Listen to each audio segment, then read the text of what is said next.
27 female accused of baby trapping my 28 male fiancé when my tubes are tied? I had an argument with my fiancé this morning. We've been dating for 2 years, engaged since September, and for the most part, everything has been going well.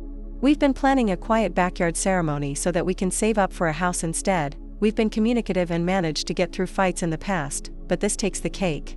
He's been evasive for the past 2 weeks about the wedding or any future plans we've made, and I basically had to corner him this morning before leaving for work to ask him what's going on. Turns out, while he was dog-sitting for his uncle early in February, they had a chat that stuck with him. When they were talking about life and how things have been, his uncle admitted he resented his ex-wife for baby trapping him, and now he's divorced while his ex-wife is dating again, and my fiancé's cousin is an entitled asshat who terrorized him when they were both teenagers. Turns out it's been sitting in his mind. He says that he thinks I'm about to spring a pregnancy announcement on him and trap him in the marriage. This is despite the fact that he knows that I don't want kids. I basically raised my siblings and lost out on my childhood. I told him about not wanting kids when we first started dating. We were both on the same page, and I've asked him about getting a vasectomy in the past, which is why it's surprising that he thinks that I'm trying to baby trap him. Thing is, the first chance I got, which still took a long time, I got my tubes tied. I literally can't get pregnant. I reminded him of this fact, and that made him go really quiet. He didn't even apologize or say anything, so I told him that if he's going to be like this over a made-up issue in his head, I don't know how much I'd trust him in a real crisis. Now I'm wondering if I was too harsh and what steps we can take to move forward. Or if I'm the right amount of angry and I should just end it. I have no idea what to do right now. Update. 7 days later.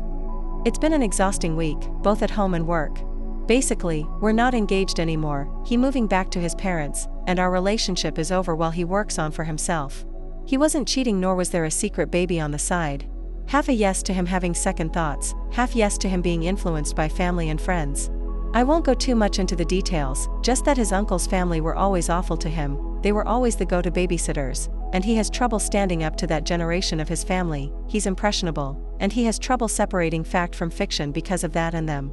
Another factor is that one of his formerly child-free friends announced his wife's pregnant during New Year's, and he's been excited about it. My ex-fiancé's wondering if he'd change his mind, especially since his parents do want to have grandchildren and have been asking if we're going to wait before having them.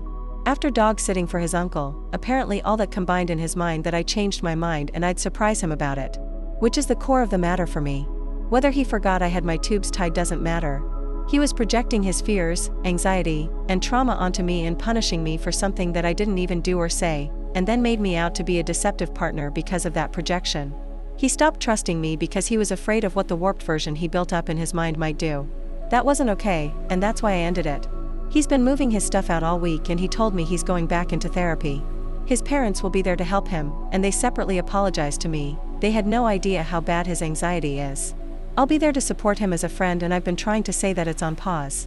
But typing this out also makes me realize that no matter what, I wouldn't be able to win against those fears, nor can I trust him to ever really fully trust me against them.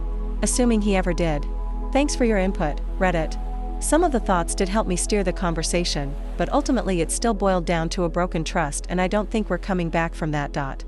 What do you guys think? Let's discuss in the comments. Follow and like for more stories.